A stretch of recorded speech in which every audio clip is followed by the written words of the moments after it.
చాలామంది చాలా విషయాలు మాట్లాడుతున్నారు. నేను పెద్దగా ఈ సందర్భాన్ని రాజకీయ విమర్శలకు నేను వాడుకోదలుచుకోలే. ఎందుకంటే ఈ సమావేశం యొక్క విలువను నేను తగ్గించదలుచుకోలే. ఎడ్యుకేషనల్ ఇన్స్టిట్యూట్స్ ఈరోజు మీరందరూ ఇక్కడున్న పాండురంగారెడ్డి గారి కాడి నుంచి మొదలు పెడితే ఇక్కడున్న ఐఏఎస్లు, ఐపీఎస్లు, లేకపోతే ఇక్కడున్న విద్యాశాఖలో పనిచేస్తున్న వాళ్ళు, లేకపోతే వేదిక మీద ఉన్న కేశవరావు గారు లాంటి వాళ్ళు, తెలంగాణ సమాజంలోని మేధావిగా గుర్తింపు పొందిన జైపాల్ రెడ్డి గారు, వీళ్ళందరూ ఎవరు ఎడ్యుకేషన్ విధానాన్ని తీసుకొస్తే చదువుకున్నారు. ఈరోజు ఈ దేశంలో ఉన్న యూనివర్సిటీలు, ఈరోజు ఈ దేశంలో ఉన్న ఐఐఎంలు, ఐఐటీలు ఎవరు ప్రారంభించారు? ఎవరు ఆలోచన? ఏ ప్రధానమంత్రి ఆలోచన చేస్తే ఈ దేశంలో ఐఐటీలు, ఐఐఎంలు, నోబెల్ గ్రహీతలు ఈ దేశానికి అందించిన యూనివర్సిటీలు.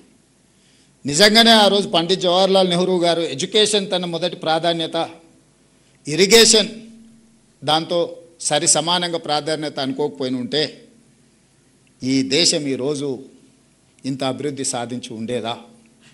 మనతో పాటు స్వతంత్రం వచ్చిన పాకిస్తాన్ మన పక్కనే ఉంది, బంగ్లాదేశ్ మన పక్కనే ఉంది. 1947కు ఒక 3-4 సంవత్సరాల ముందు, 3-4 సంవత్సరాల తర్వాత ప్రపంచంలో చాలా దేశాలకు స్వతంత్రం వచ్చింది. ఆ దేశాల యొక్క స్థితిగతులు, ఆర్థిక వ్యవస్థ, అక్కడున్న విద్యా, ఉద్యోగ, ఉపాధి అవకాశాలు ఒకసారి పోల్చి చూసుకోండి.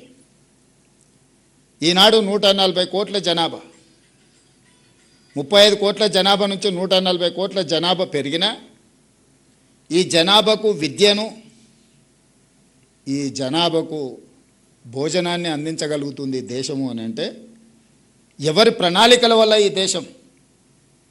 ఏ ప్రజాప్రతినిధి పంచవర్ష ప్రణాళికలు తీసుకొచ్చిండు? ఏ ప్రజాప్రతినిధి హరిత విప్లవం తీసుకొచ్చిండు? ఏ ప్రజాప్రతినిధులు, ఏ ప్రభుత్వాలు ఈ దిశగా ఆలోచన చేసినాయి? విమర్శలు చేసేవాళ్ళు విమర్శలు చేస్తారు. ఆ రోజున్న ఆర్థిక వ్యవస్థ, ఆ రోజున్న ఆర్థిక వనరులు స్వతంత్రం వచ్చినప్పటి నుంచి 2014 వరకు ఈ దేశానికి అయిన ప్రధానమంత్రులందరూ కలిసి 51 లక్షల కోట్ల అప్పు చేస్తే 2014 నుంచి 2026 వరకు 12 సంవత్సరాలలో ఇప్పుడున్న ప్రధానమంత్రి చేసిన అప్పు 151 లక్షల కోట్ల రూపాయలు. దాదాపుగా 60 సంవత్సరాలు, 63 సంవత్సరాలు పదులలో ప్రధానమంత్రులు చేసిన అప్పులు 50 లక్షల కోట్ల రూపాయల అప్పు అయితే ఇన్ని ప్రాజెక్టులు కట్టిండ్రు, ఇన్ని రైల్వే లైన్లు వేసిండ్రు, ఇన్ని నేషనల్ హైవేలు వేసిండ్రు, ఇంత ఇన్ఫ్రాస్ట్రక్చర్ ఇచ్చారు, లక్షలాది గ్రామాలకు విద్యుత్తునిచ్చారు, లక్షలాది గ్రామాలకు విద్యనిచ్చారు, లక్షలాది గ్రామాలకు తాగునీరుని అందించారు, లక్షలాది గ్రామాలకు సాగునీరు అందించారు. మరి 14 సంవత్సరాలలో మీరందరు అకాడమిషియన్స్, ఎకనమిస్టులు ఉన్నారు ఇక్కడ. విమానాశ్రయాలు ఏమైనా మనకు కొత్తగా వచ్చినాయా? రైల్వే లైన్లు ఏమైనా కొత్తగా వచ్చినాయా?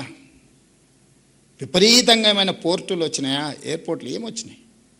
కానీ ఈ 12 సంవత్సరాలల్లో ఈ దేశం నిన్నగాక మన పార్లమెంట్లో సమాధానం ఇచ్చినప్పుడు ఈరోజు దేశం యొక్క అప్పు 201 లక్ష కోట్ల రూపాయల అప్పు ఈరోజు ప్రత్యక్షంగా ఈ దేశం మీద ఉన్నది.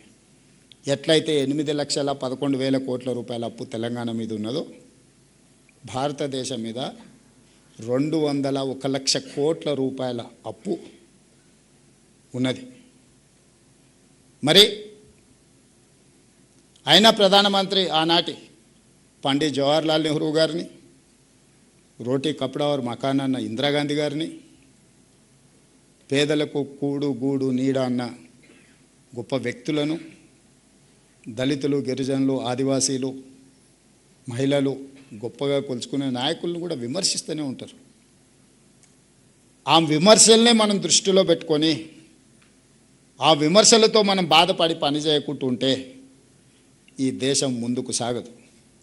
స్వతంత్రం వచ్చినప్పుడు ఒక మనిషి యొక్క సరాసరి జీవన ప్రమాణం, ఒక మనిషి యొక్క life span the time of freedom 32 years. 32 సంవత్సరాలే ఒక మనిషి యొక్క యావరేజ్ లైఫ్ స్పాన్ మనకు స్వతంత్రం వచ్చినప్పుడు. ఈరోజు లాస్ట్ ఇయర్ రిపోర్ట్స్ వచ్చినాయి, 73 సంవత్సరాలు ఒక మనిషి average life span. Today 73 years.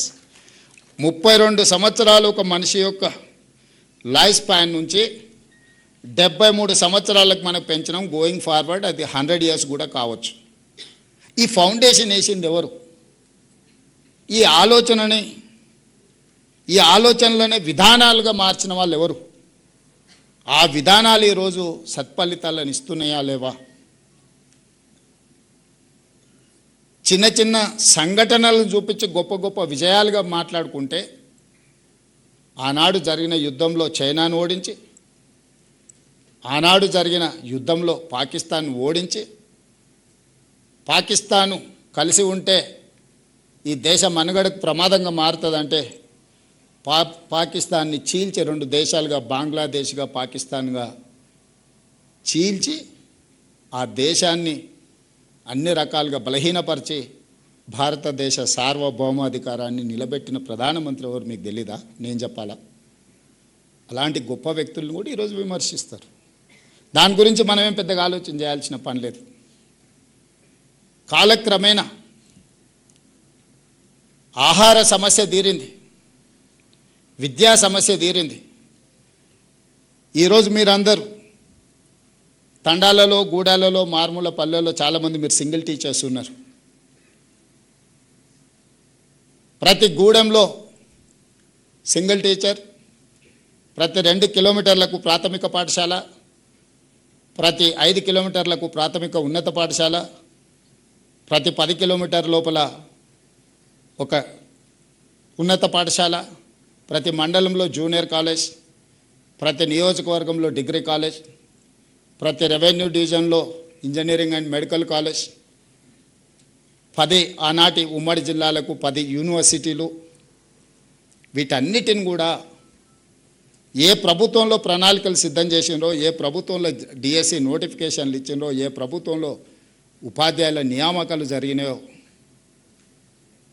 మీరు ఒకసారి చరిత్రను తిరిగేయండి. రెసిడెన్షియల్ స్కూల్స్ మొట్టమొదటిసారి పివి నరసింహారావు గారు హెచ్ఆర్డీ మినిస్టర్గా ఉన్నప్పుడు ప్రారంభించారు. నల్గొండ జిల్లాలో ఉన్న రెసిడెన్షియల్ స్కూల్. అక్కడి నుంచే మొన్నటి వరకు ఉన్న మన రామకృష్ణారావు గారు చీఫ్ సెక్రటరీ గారు ఆ పాఠశాలనే చదువుకున్నాడు.